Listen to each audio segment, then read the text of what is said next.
Flying start for first PUC. Karkala.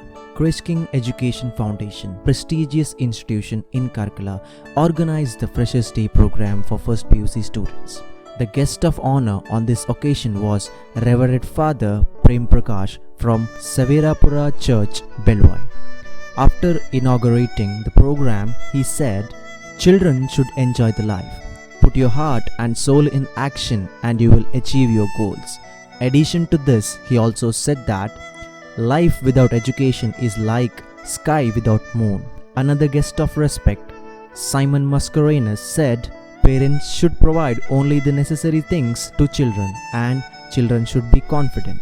Ganapati Pai, a famous businessman and owner of Srinivas Glass and Traders in Karkala, said Krishking Education Institution is well known for its selfless service. Students should get the guidance from parents and their teachers for their life.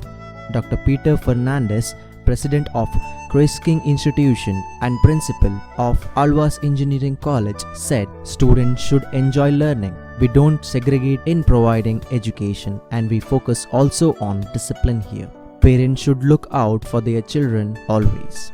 Preliminary speech was given by Dr. Narayana Shedikaje, principal of Krishking PU College. Mr. Marian D'Souza, headmaster of primary and high school section, Kevin DeMello, administrative officer, Syed Mukhtar Hussaini, President of Teachers Welfare Council, Pre-University Department, Richard Miranda, Primary Section, and all were present on this occasion. Students of 2nd PUC Science Department, Aston Sam De Silva, welcomed the congregation and Seema thanked the gathering. Student of 2nd PUC Commerce, Melita Cecilia Siqueira, led the Master of Ceremony.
don't forget to like our video, subscribe our channel and share with your friends, family members and well-wishers.